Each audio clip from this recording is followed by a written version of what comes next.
Good evening, and welcome to the inaugural Misk Academy 1-hour leadership webinar series.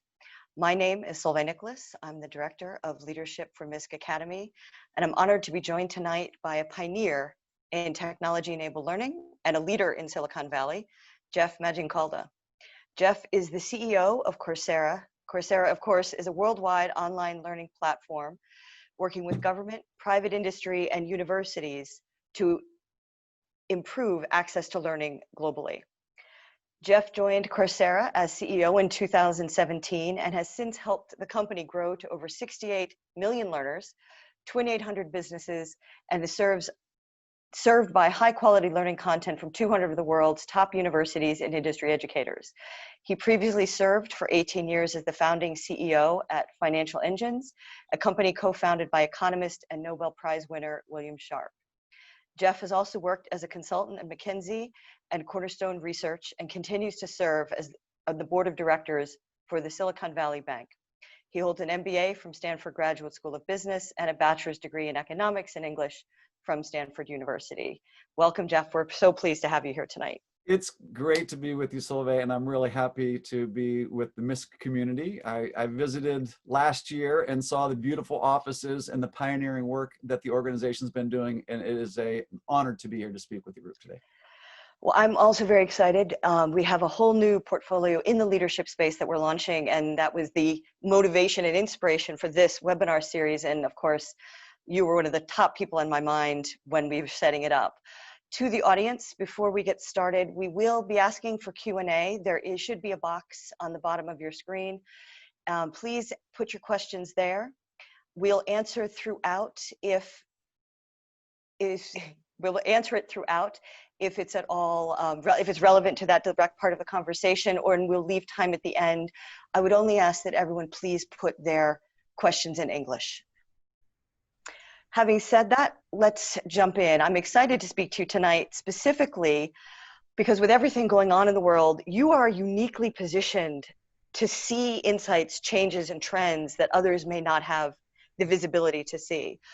Now, as I mentioned, Misk is entering the leadership space very directly, and so let's jump in with that as sort of our lead topic. Mm-hmm. Having launched so many initiatives to help students, employees, and citizens around the world, during the pandemic, what has COVID-19 taught you about leadership in uncertain times? Well, you know, I give a little talk at ASU+GSB at other conferences about what's it like to be a growth company CEO. I had my first job, as you mentioned, I was a CEO for a company for 18 years prior to Coursera, and I was the first employee when I was 27. I mean, I'll be honest, as you could probably imagine, I had never hired or fired anybody in my life. I was basically just a student and a consultant, and then got the opportunity to start a company. And I learned a lot about leadership. I'm certainly not an expert, but I'm much more knowledgeable than I was when I was 27. And what I've kind of summarized a lot of it, at least for a growth company, a lot of what leadership is about is learning and changing so that the organization can grow. It's a little bit different than a bigger company or a leadership in a government, where so much of being an entrepreneur and being in a startup company is about seizing opportunity. And before you can seize opportunity, you need to recognize opportunity. So seeing how the world is changing and rapidly moving in a direction to serve an unmet need is kind of the essence of being a growth CEO. And a lot of what that's about is learning and changing. So I have known for a long time, as I've developed as a CEO, that having feedback loops, being able to figure out how is the world changing, and talking to customers is a great thing to do, talking to employees is a great thing to do. I think in COVID, one of the things I've learned is that when the world changes faster, your velocity of learn, change, grow has to happen faster. And so to some degree, I think that as a leader, I think I've developed a bit more of an idea of how do you improve the velocity of that learn, change, grow cycle. And just thinking about it, there are three things that I think have served Coursera really well in 2020 during this pandemic. One is the people. And a big part of the people, the reason that people has a lot to do with innovation and leadership is that fundamentally innovation is a generative process. you need to basically have ideas and energy to spot and then respond to opportunities as they open up. So people is the first important thing. Are your people talented? Do they work together as a team? Working together as a team, by the way, has a lot to do with whether they trust each other. A lot of, by the way, trusting each other is feeling like you're aligned and there for the same purpose. There's diversity matters a lot, seeing different opportunities. A lot of that has to do with seeing around the corner or not being hit by something in your blind side. And diverse perspectives give you a good idea or a good opportunity to see new things that you couldn't have seen otherwise or see threats coming. And so I think on the people side, having a good team that's really aligned, they believe in what they're doing, and they respect and trust each other is a big part of leading during something like a pandemic. I think there's passion. Oh, go ahead, Solveig. No, please finish, and then I'll. So there's people, I think there's passion. It's easy to be distracted during emergencies and pandemics. So having a group of folks who truly believes in what they're trying to do and wants to invest their time and energy into an endeavor is key. I mean, obviously, almost all of us, well, certainly all of us at Coursera, but globally, many people are working from home. It's easy to get disengaged. How do you keep people engaged? A lot of it is by creating a community that they can be a part of where people feel like, I want to be doing this with my life right now.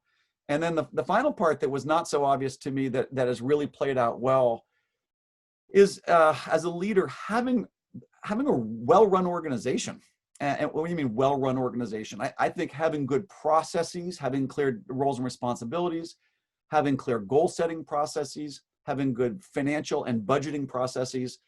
These processes actually provide good structure upon which you can do a lot of creative problem solving. So people, passion, processes, I think are all key things that have helped us perform well during the pandemic. Now, one of the things you mentioned a moment ago, you said it was unique to a growth company. Mm-hmm. I'm wondering what your opinion is, because obviously there's a lot of organizations that are further in their maturity than Coursera. But, you know, 6-8 months ago, everyone was talking about the fourth industrial revolution and the impact that that was having on traditional organizations and their need to be more resilient, be more dynamic, if you will. And I'm wondering if what you're talking about here really does apply to everyone, not just growth industries. I think it totally does, Solveig. And so many folks, it feels to me, a lot of folks fail to realize that the reason that there is an imperative to be agile, to be responsive, to act like a startup. It's easy to say, oh, all organizations need to start thinking like a startup. That's a throwaway line. I mean, people go, yeah, right, that sounds really cute.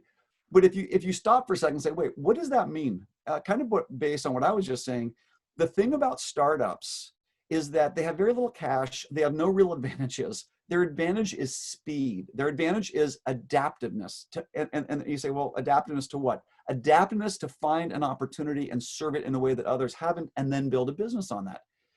To the extent, and traditionally, there were fewer new opportunities opening up because traditionally, in past years, the world was changing more slowly. As the world accelerates, threats and opportunities emerge more quickly. And so it gives an opportunity for smaller companies to enter those spaces and find those opportunities.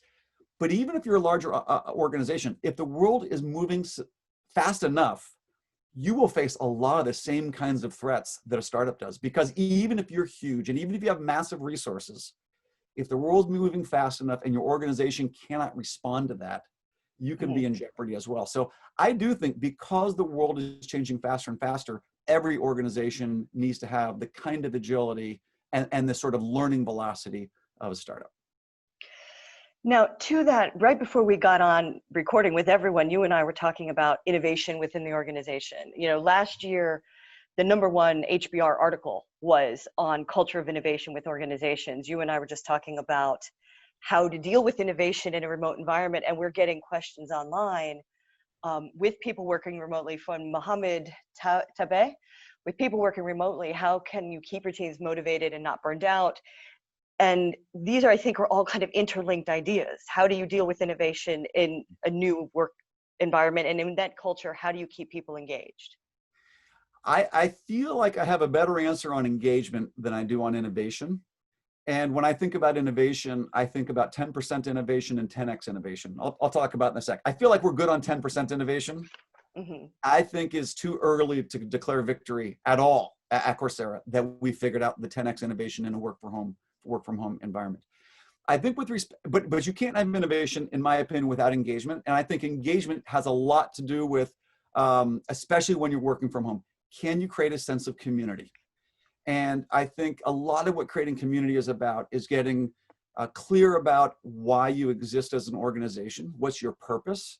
And what I find to create the highest level of engagements is when people feel like the organization that they're part of is almost an extension of themselves. They say, what I want to do with my life is served by my being part of this community or this organization. That's when you get really good engagement. And so I think spending more time on why are we here, who are we serving, and how can this company or this organization be a place for you to be the kind of person that you want to be. That's more important than it was before, because it is so easy for people to become disengaged. So that's one of the things I'd say about engagement. Another thing too about engagement, which is probably obvious, is just way more communication. So I changed a lot of things with respect to how we are doing our leadership at Coursera. We're having a lot more communication. So we used to have all hands meetings every month. Now we have all hands meetings every week. And I do these Ask Me Anythings. I just got off one, just before this conference started, where anybody in our company, we have about 700 people, anyone can jump on for an hour and we can talk about anything that you want in sort of a fireside chat format. I do skip levels, which is having direct meetings with the people that report to my direct reports. So I'm not only hearing it from my direct reports, I'm hearing from the people that report to them. It creates a level of connection, and it gives you information and feedback that otherwise you might not get. So I think tuning up those communication channels is very important. Now on the innovation, I think that innovation is related to creativity, but slightly different, and that innovation usually has a purpose. There's usually some kind of progress you're trying to make with that creativity. And when we think about what I call 10% innovation, it's the kind of incremental innovation that's not so hard to come by. I think a lot of routine processes will get you there. What I'm not so sure about is how do you get the 10x innovation when you're not in the same room, when you're not able to visualize new concepts, when the latency through digital is just a little bit slower, so you can't jump on other people's ideas. And there's another concept I call open agendas, which is in the workspace when you're physically together, there's so many open agendas in the lunchroom when you're passing over. I think open agenda meetings is probably one of the things that is needed for this breakthrough innovation in a work from home environment, but I don't have all the answers on this one yet. Well, we couldn't have asked for a more timely bit of technical disruption, but it does give a very good example of the challenges that we're facing related to that. And certainly to your point of 10x innovation, I think I've yet to hear anyone have a real viable solution for that particular piece. But to that point, what are you seeing from other leaders, from other CIOs, CLOs in the market, and how they're dealing with this? It's a mixed bag. I mean, when I talk to other CEOs in sort of tech companies, you've got Reed Hastings, he's the CEO of Netflix, just published a book about No Rules. Really interesting, by the way. I listened to a little bit on the podcast. Definitely worth the read, so to speak. Now he is planning on bringing everybody back to work. And Jamie Dimon over at JP Morgan is bringing everybody back to work. So there's certainly some companies that are saying everyone's going to come back to the office. There's Jack Dorsey at Twitter. He's saying no one's coming back till 2022 and maybe never. And so, and then there's a blend in between. I think that, well, what we're doing at Coursera may or may not be the way that others go. But what we're going to do is we're going to really flip it upside down. So before the pandemic, 90% of our employees had to come to the office 4 days a week, often 5, but usually Wednesdays we let people kind of work from home if they wanted to avoid the commute. Fewer than 10% were remote workers. we envision a future within 3 years or so where probably around 40% of our workforce is totally remote. We call that off campus. Only 10% or fewer are in the office every day. And then the other 50% or so are probably blended, where they're come into the office maybe 2 or 3 times a week to do the socialization, maybe some of the brainstorming and some of that innovation. But there's, at least in certain regions, including the US, there's a huge cost to commuting. I mean, a lot of dead time. There's a big cost to real estate as well. And there's a huge cost in terms of the diversity of the talent pool if you require everyone to come to an office every day. So the ability to have a more engaged and broader and more diverse workforce is one of the many benefits of having people work remotely if they want to. And so I think for us, remote work is going to be a big part of our future. Now, I'm curious, I mean, you and I share a similar passion for learning as a driver for organizations, innovation, and others. But I'm curious, how do you think learning in general, and of course, online learning drives value for companies navigating the current situation? A lot of it has to do with when I talk to businesses and they're asking about, well, we're doing digital transformation. First, like, well, what does that mean? A lot of what that means is so many touch points in a business model are now going digital, whether that is the way that you design your product, the way that you deliver your product, the way you sell your product, the way you market your product, the way you manage your supply chains. It is all heavily informed by data. It is heavily advanced by cloud computing, processing and memory and connectivity. And for speed, as well as quality, as well as cost, digital transformation is huge. So almost every business in the world, almost every government in the world is really thinking about digital transformation. And most of them really think about how, it mostly starts with data. How can we harness data to inform ourselves, make better decisions, and move more quickly? And then the thing that's coupled right up with the data is sort of cloud computing. I think those two things, and a lot of the intersection of data and cloud computing is AI and machine learning, which makes things very predictable. There's also automation and robotics. But these technologies are really changing the way that every business works. And they're changing the nature of jobs in businesses. So the way that a finance person does a finance job is way different when you have a lot of data. The way that a marketer does a marketing job, the way a salesperson does a sales job, the way that manufacturing runs their manufacturing processes, it's all changing radically. And what that really means is people need to use different tools. People need to have different skills than they had 5 years ago. And so the process of learning is something that has to happen all throughout someone's adult life. It's not like you go to college and then you finish college and then you don't have to learn anymore. So it's really becoming an imperative, and it's affecting every industry and pretty much every company in the world. That leads beautifully into my next set of questions, which is linking very closely to the questions that some of our audience are asking. Because Mohammed has asked, what good skills should I learn for the future? And I want to pivot a little bit to talk about that, but specifically in the context of the Global Skills Index, because I think, to your point, people in the market who have checked the box of a degree at a time when the expectation was that was not sufficient necessarily, but certainly the bulk of what your adult learning was going to be. And now we're all faced in an environment where if we are not all doing continuous development, we are going to find ourselves very obsolete in almost every industry very, very quickly. And so I find that, as it relates to the research and the work you guys do in the Global Skills Index, to be fascinating. So I'm curious what, you've launched the 2020 index recently. If you could explain this kind of state of skills around the world, and how does KSA rank, kind of compare to that? Great. So the Global Skills Index is a report that we, as you said, put out in 2020, just the last couple weeks ago, and then we did a version of it last year as well. It's basically a compilation and ranking of how learners around the world perform on courses on Coursera. So every course has assessment questions, and we categorize courses by domain: business, technology, data science, health, etc. We actually store every single learner's performance and every single test. And through the IP addresses, we know which countries learners are coming from.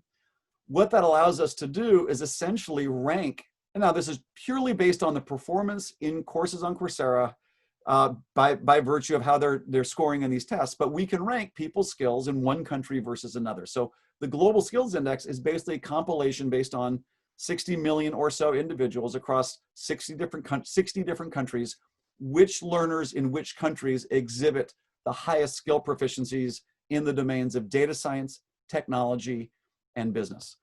And what you find in KSA is that among 60 countries in business courses, learners in Saudi rank 42 out of 60. So a little bit behind the average. And number 6 in the Middle East region. In technology, a bit better. The learners in Saudi Arabia rank 28 out of 60 countries. So, much more competitive, and number 1 in the Middle East. So much higher performance in technology courses among learners in Saudi Arabia than other places in the world and in the region. And then in data science, it's actually quite low. It's 54 out of 60. So data science, for whatever reason, learners in Saudi Arabia taking data science courses on Coursera perform usually less well than learners taking data science courses in other places. And so I think a lot of what this says is in a world where data are becoming increasingly important, more effort and more support to help people get exposed to data, and not just the fancy data science, but math, statistics, using spreadsheets, data visualization, let alone machine learning and AI and things like that, are going to be really important for the future competitive health of the economy.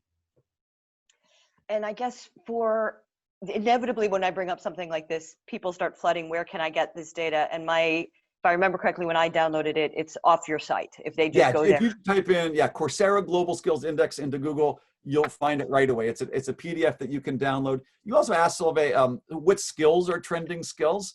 Mm-hmm. So another thing that we've done, and it's the way that we actually take courses and translate them into skills, is we have this thing called a skills graph, which basically links courses and questions to the skills that they are teaching and assessing. By doing this, we can kind of figure out what skills are trending. And so the trending skills is a combination of what skills are being searched on, as well as which skills are being learned. So in the business domain, here are the top trending skills overall in the business category. Microsoft Excel, and I'll point out the skills that seem more intense in Saudi Arabia. So Excel is sort of global, and also in KSA. Digital marketing, project management, leadership. Then Tableau software shows up as the next hottest business skill, mostly more so in Saudi Arabia than in others. Then blockchain, then negotiation, more interest in Saudi Arabia than others. Then supply chain, then design thinking and product management, which also show more interest in Saudi Arabia. So those are the top 10 business skills. In technology, it's graphic design, C programming, Adobe Photoshop, Internet of Things, SEO, search engine optimization, AutoCAD, JavaScript, HTML, MATLAB, and data structures. And the couple at the top of the list that are really specific to Saudi Arabia are graphic design and Photoshop for whatever reason.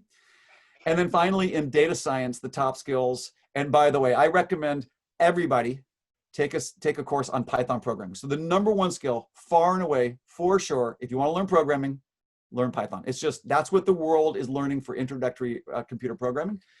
So Python programming is the number 1 data science. And you can say, well, Python, isn't that technology? It is, but a lot of data scientists use Python to manipulate data. Python, SQL, which is how you structure and retrieve data out of databases.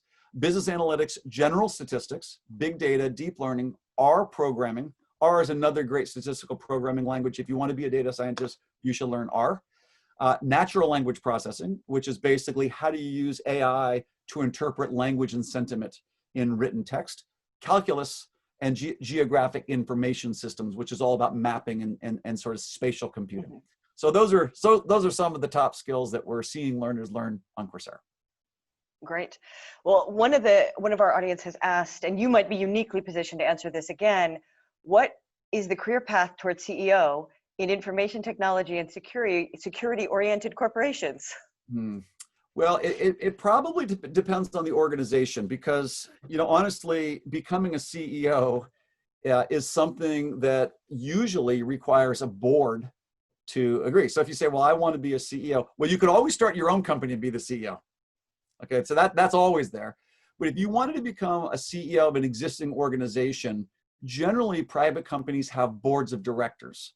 And the boards of directors, among other jobs, a primary job of the board of directors is choosing who's going to be the CEO. Now, in privately held companies, family-owned businesses, you might not have a board. So separate though from the formal process of like who decides who gets to be the CEO, when I think about the skill sets of a CEO, I really feel like product management. And it also depends on what kind of CEO, like what kind of company. But for a technology company and a fast-moving company, I really like people who have product management experience. And the reason why is that product, when you think, well, what does a product manager do? And this is product, P-R-O-D-U-C-T, not project management. Project management is helpful. But product management is a very, very important, valuable, and difficult role. It basically is the role in a company that figures out, first, who is our customer? And there's a whole world of possible customers out there. And one of the most important decisions a business makes is, who is going to be our customer? And what that comes down to is saying, who has an unmet need that we can meet in a distinctive way? And ideally, there's a lot of those customers, so that if we solve it well, there'll be a big, total addressable market.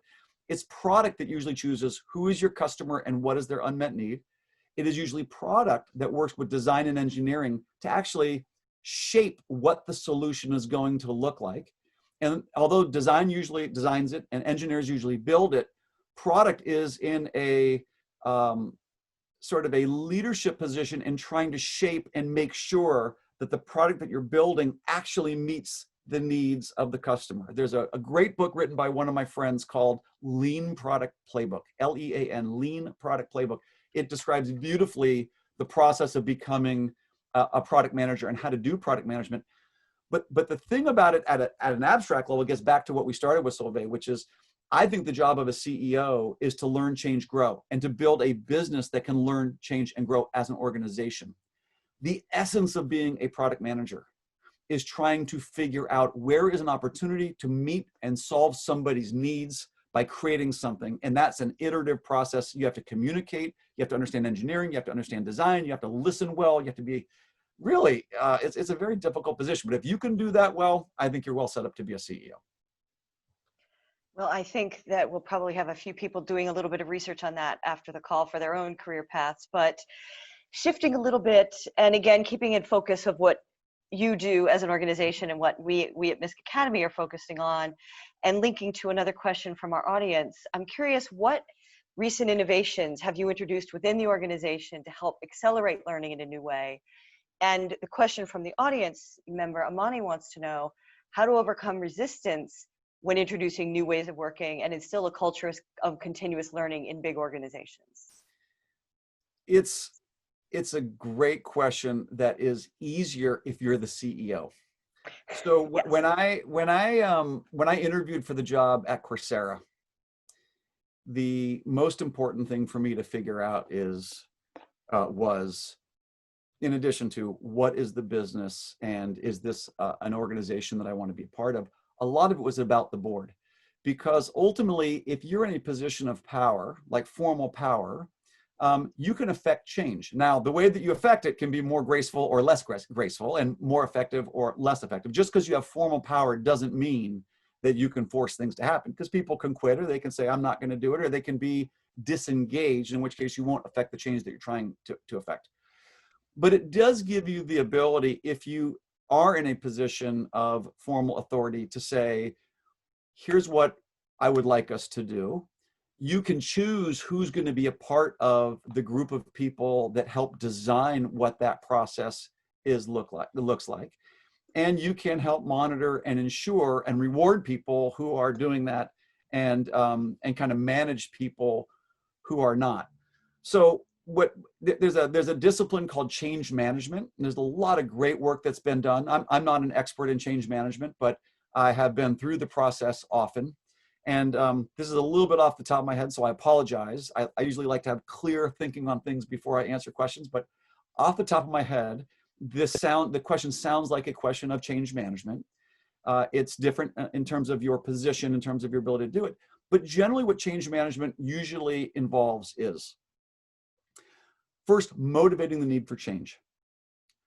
Understanding and helping others understand why do we need to change, because there's a lot of inertia with people. People get comfortable.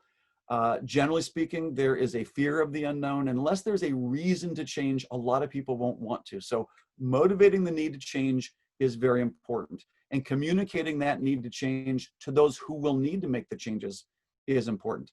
Inviting them into the process of defining the reason to change is important. So engagement and participation is a big part of this. Setting a vision of what the world will look like after you've changed is important.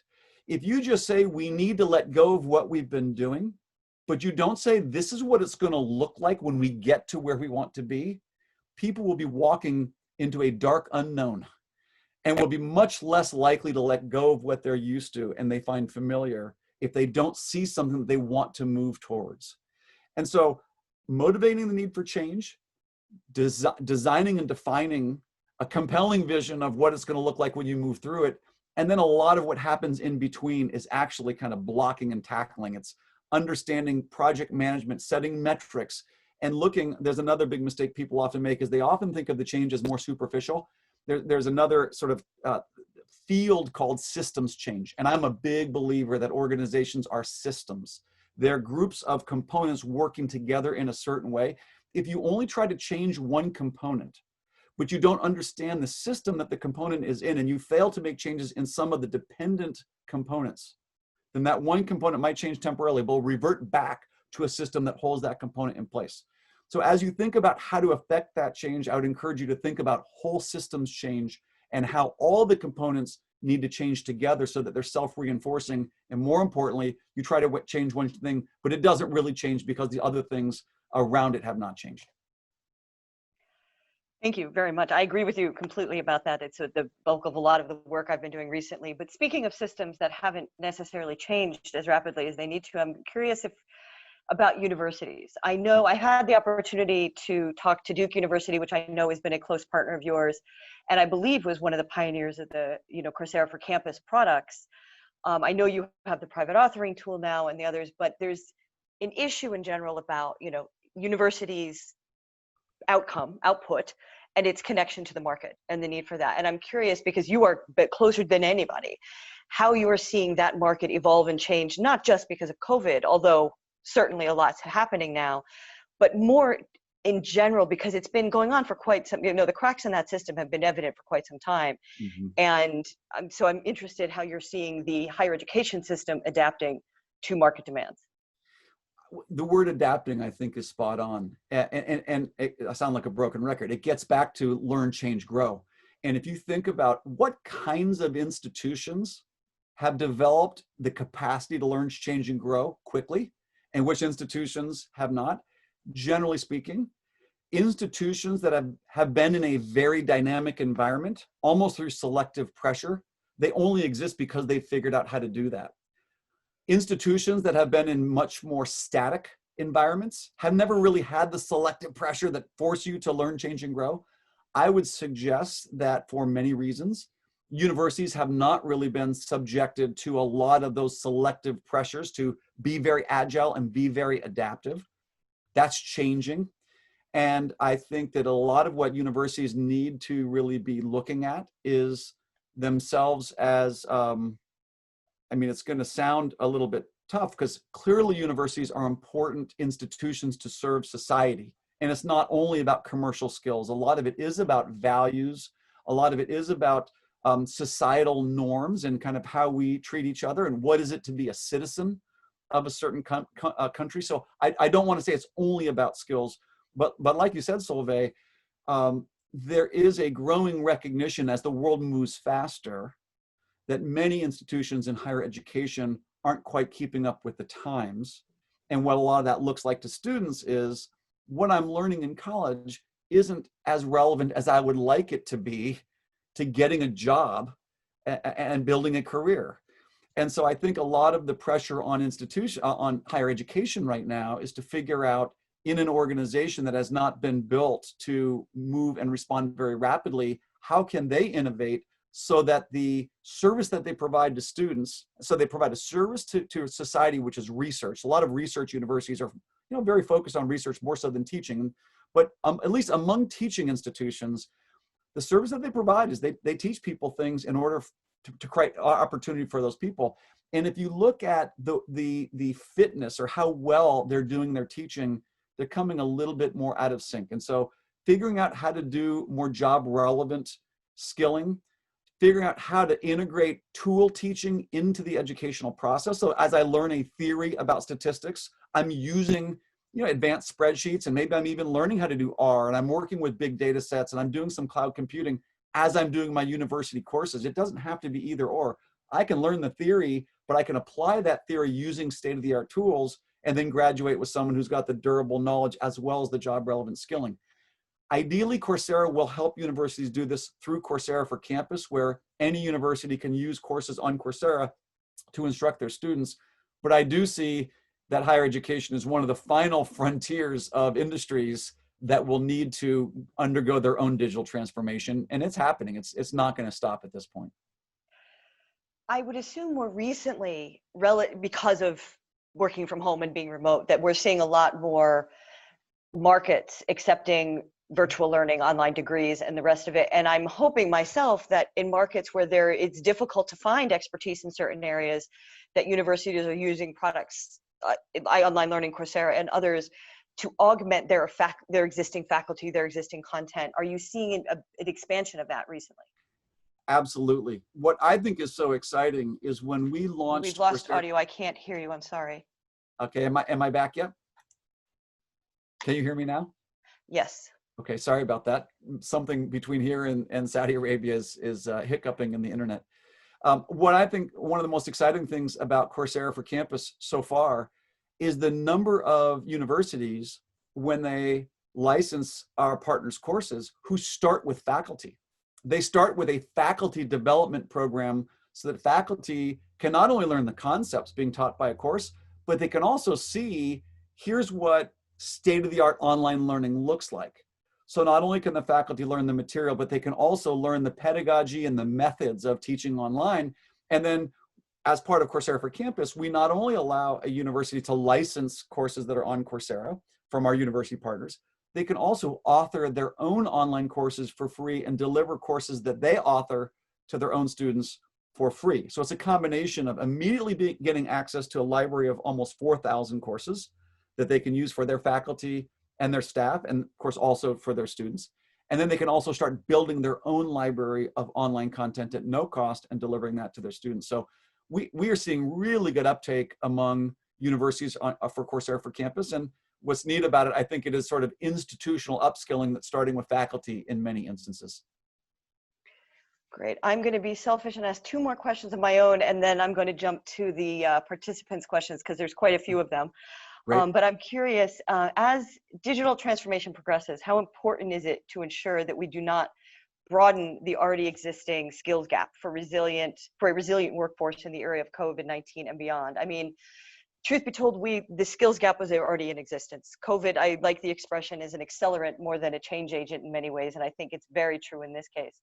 Mm-hmm. But how are we going to address that skill gap for workers who are in the workforce already, who are being marginalized by trends in technology specifically? First of all, the data show conclusively that automation, even before COVID, automation and the risk that technology, mostly robotics and machine learning, is going to automate certain key job activities, it will fall far more heavily on people who have lower educational levels. So jobs that are predictable or repeatable. Predictable means machine learning can probably do it. Repeatable means that robotics can probably do it. Those kinds of jobs are generally held by people with lower educational levels. Things like cashiers, things like freight movers, things like executive assistants, things like people in retail stores. Those are the jobs that are likely going to get automated first. And so the disproportionate impact of technology and automation on jobs will be felt most by people who have lower educational levels. And then when you look at COVID, and the impact that COVID has had on people, it really accentuates the digital divide and the educational divide. The jobs that have been furloughed or laid off, and the International Labor Organization estimates that 300 million people will likely become unemployed due to COVID. Those jobs are typically the frontline jobs interacting directly with customers. And that's why they've been laid off, is they've been shut down due to social distancing. Well, those are typically jobs held by people who have lower educational levels.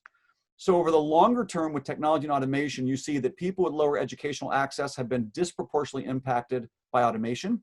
And now with COVID over a 6-month period, people with lower educational levels have been more disproportionately impacted by COVID. So social injustice has been driven way up because of COVID, and it had already been trending up because of unequal access and the implications of technology on people who don't have as much education. So here's why I think we might have a very promising future. With online learning, it's half, in my opinion, it's half the battle. Anyone can learn from anywhere at any time. It's much more affordable. Even if you don't go to university, you can still get the best thinkers and some of the best credentials. You can get full online degrees at Coursera if you want. You can get bachelor's degrees, you can get master's degrees from University of Pennsylvania, Imperial College of London, some of the best universities in the world. And you can do that fully online. You don't have to be here. So it really removes the place privilege of having to go to a campus on the learning side. But even if you learn a lot of great skills, if there are not job opportunities, it's hard to turn those skills into good careers and good economic opportunity. And so then you get the question of, well, how do you get job opportunities? If you get learning opportunities, great, but what about job opportunities? Where I think that the pandemic, and I think this new world of remote working could really help create greater access and equality, is that when you pair together online learning, where everyone can learn and access high quality learning from where they are, with remote work, which is job opportunities do not have to be place dependent. People in any region of the world can get access to very high quality jobs if only they have the skills to do them. That, in my opinion, becomes a game changer. Unless government policies prevent people in one country from working for a company in another country, there'll be much broaderly distributed job opportunities. And that's where I think Coursera has a way now to do things for people that we couldn't do before, which is create real opportunities such that you can learn on Coursera and get job opportunities even if they're not in your immediate community without having to emigrate to another country. So I think it's very exciting. Now, the flip side of that is it's going to be a more competitive labor market globally. And so unfortunately, it's not going to be, I think, those who have the digital access. I think more and more people will.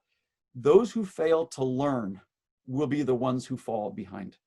And the learning has to happen at very, very young ages. I think the next big divide, I think the digital divide, as the cost of compute comes down, as we get broadband through satellites, I think the digital divide in terms of bandwidth and compute and phones and things, that will start going away. I think the learning divide will start going away at the adult level. What I start worrying about is the learning divide at the child, at the adolescent level and at the child level. So if you grow up and don't get access to good nutrition and good social, and good, obviously, clean water and clean air, and then a loving social environment, and then the good foundations of math and reading, literacy, you're not going to have the building blocks to learn on Coursera. And so I worry about the learning divide or the knowledge gap that might emerge even as we address a lot of the learning gap and some of the employment gaps as well. So we got more work to do, but I think we're moving to a more equal society.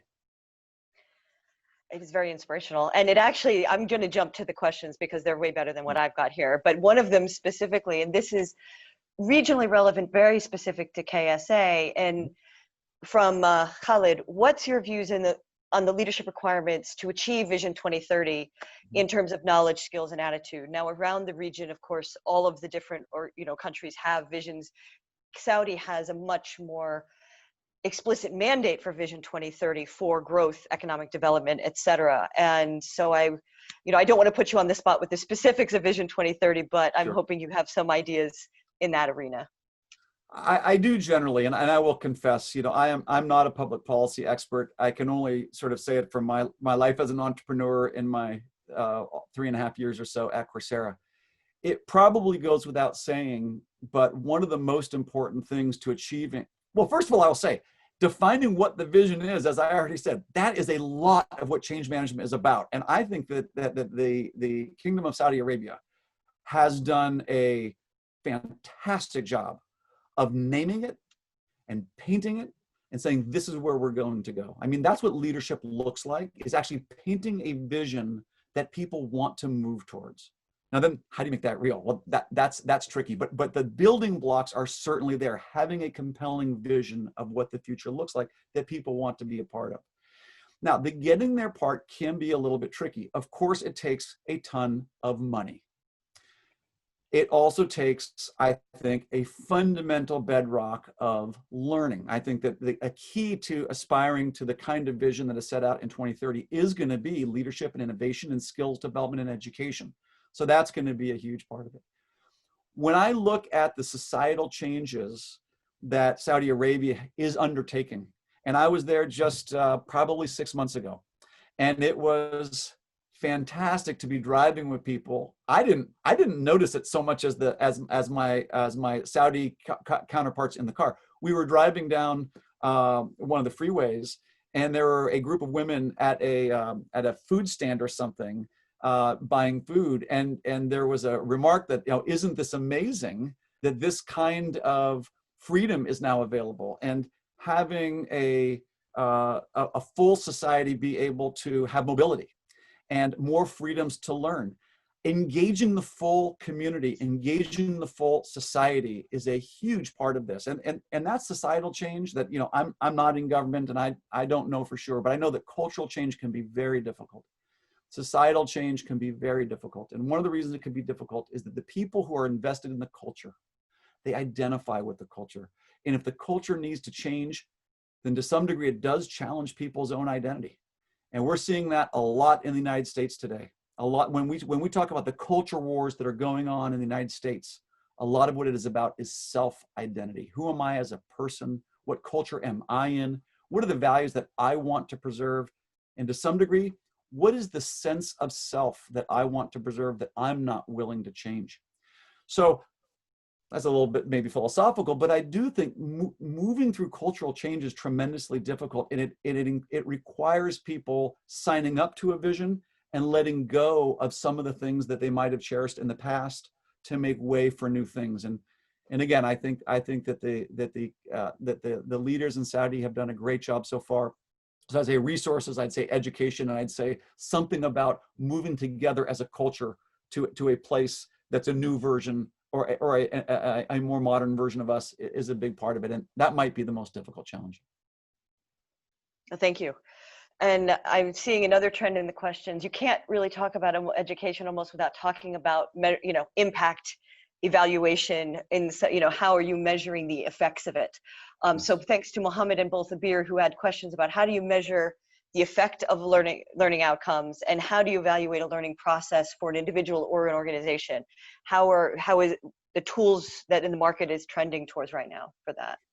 It's tricky. Learning is something that is hard to measure.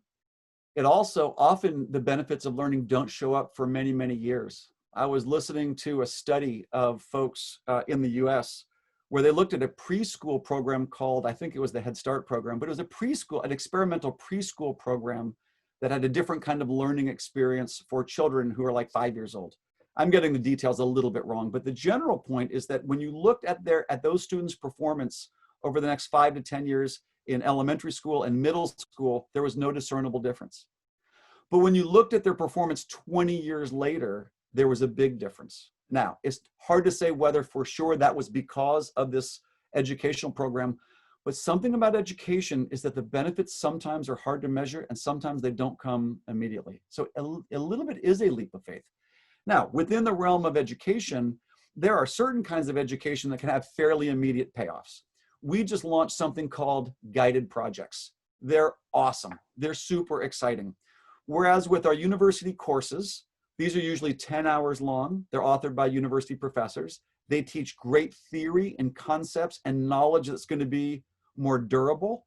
and lends itself to something called FAR transfer, which is the ability to take a concept I learned here and apply it to a novel situation, which is something that employers really want, is people who can see patterns and take something they learned over here and apply it over there. That's what universities are really good at. What universities don't spend a lot of time doing is teaching people how to use hands-on tools. What the guided projects allow us to do is to offer learning that's about 1 hour long as opposed to 10 hours long, and really teaches you how to build a project using hands-on tools. What we're seeing is a lot of learners love the idea I can learn the theory from the university, and that's something that's going to be very valuable over the long term. It's a bigger investment on my time, and it might not pay off immediately, but the benefits could be much bigger over the course of my life. And I can couple that with these hands-on projects that apply that kind of knowledge to specific tool use to build a specific knowledge that might have a much more immediate payback.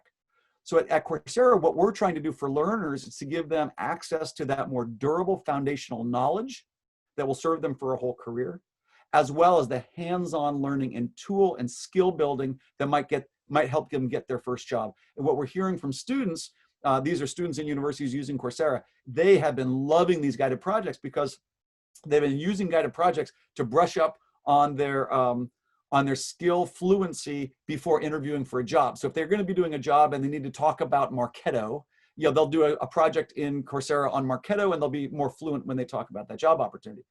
Generally speaking, though, how we measure ROI to learners is we ask the learners. 6 months after they finish a course, we do something called the Learner Outcome Survey. It basically says, have you noticed improvements in these different dimensions because of these courses? We find that over 80% say that they got some tangible benefit. But if the number of people who say, I got a raise within 6 months because of the course I took, it's like 10%. So the immediate payoff is there, depends on what kind of learning you do. But part of it is a little bit of a leap of faith that getting yourself educated on the right kinds of things will serve you well over the longer term. And then, sorry, this is a long answer, but the way that businesses think about this is oftentimes they'll look at business metrics and they'll say, are the business metrics improving over the longer time? Over the shorter time, what they look at is manager surveys that say, do you notice increased skills and capabilities among your team who's gone through the learning?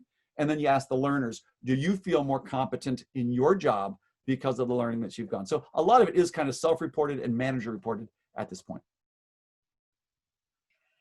Now, last couple questions, just because I want to be respectful of your time and our audience, but what do you think the future of skills development hold? What type of learning, what technology, what do you think that's going to look like? Here's what I would recommend. I have 3 daughters, 23, 26, 29. And, I've always been a big learner. I love learning, and I try to, be a good role model for my daughters. I also talk to a lot of students who ask a similar question. And what I say is a lot of what you need to learn is, are those skills that can allow you to adapt in a dynamic world. So a lot of these are soft skills. So honestly, I would start with self-awareness. And this is going to sound pretty weird. Self-awareness, listening. And the way that you develop self-awareness is you ask other people how they see you. Usually you don't get self-awareness by just imagining it yourself. You have to get feedback. Get good at asking feedback on yourself. Get good at finding people whose opinions you respect. One of the things with younger people that I often see who kind of grew up on social media, so many younger people, in my opinion, put too much emphasis on feedback that they get from haters, from people who really don't have their best interest at heart. They have other agendas. And what I say to especially to younger people is I said, you have to get feedback if you want to improve as a person and as a professional, but be very choosy about where you get your feedback. Find people that you trust. Find people that you respect. Find people who you believe support and love you, and then really listen to them. Other people that you don't respect, other people that you don't trust, other people who don't have experiences, ignore them. Ignore them. Getting feedback is a huge part of being ready for the coming world. Then I would say, get the foundations right. Good literacy, good communication, read a lot, learn basic statistics, learn mathematics, learn how to use a spreadsheet. Honestly, I think I was an English major and an econ major. I think learning what it means to be human by reading other people's stories, read novels, read famous pieces of literature. It helps you understand and appreciate what it is to be human, because in the future, one of the things that is true, we'll be working together. We'll be working together in some kinds of jobs. So I think learning good human skills, a lot of people call them soft skills, is a really big part of it. Another big part, one of our most popular courses, I highly recommend it, is learning how to learn. If you want to be a good learner, it is possible to learn how to be a good learner. That's a great one. There's another great course on Coursera in the soft skills category called The Science of Well-Being. It's learning how choices make you happy and unhappy to maximize the chance you make choices that make you happy. Another great course from University of Michigan, Finding Purpose and Meaning in Your Life. If you're a happy, positive, stable person, you'll be more effective in the workplace. And then on top of it, you have your technical skills, your communication skills, and other things like that. But I'd say start with yourself first. You can always learn the technical skills, and you should, but start with yourself and be a good team. Learn how to be a good team player and an adaptive learner. Which leads very nicely to the number of questions that have come up. What is the most important characteristic of a leader? I don't think there's any one. And I also think that different leaders are successful differently. I mean, if you read the histories of Genghis Khan, there have been leaders that many people in history regard as a positive influence on humanity, and there have been leaders as many who regard as negative influences on humanity.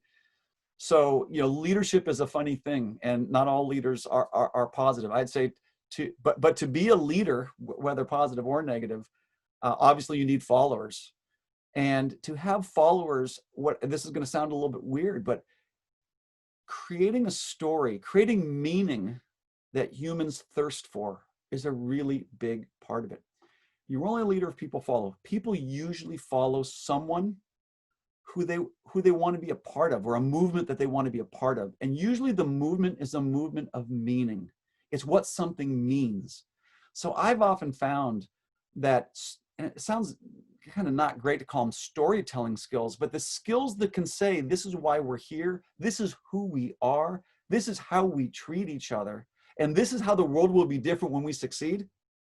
Those types of leaders, I think, who can do that well, they develop great, passionate followers who are committed, and they're innovative, and they trust each other. And so that's what I would say is leaders create meaning that followers want to be a part of. Well, I think that is nothing more to be said. That is, as out of respect for your time and our audience, I can't thank you enough for being here. That sort of visionary leadership, I know, is what is driving the Vision 2030 in KSA, and certainly what we're focusing on driving at Misk Academy. And I sincerely thank the audience that was here. All of the questions I did not get to, I apologize. There were some very good ones. We'll see what we can do to try to disseminate some of that information. Those that are asking about Coursera specifically, certainly reach out to Coursera.com or Misk Academy, because Coursera is one of our partners. And we hope very much to see all of you at our next webinar in a couple weeks. And Jeff, thank you so much to you and your team. It's been a pleasure. Thank you, Solveig.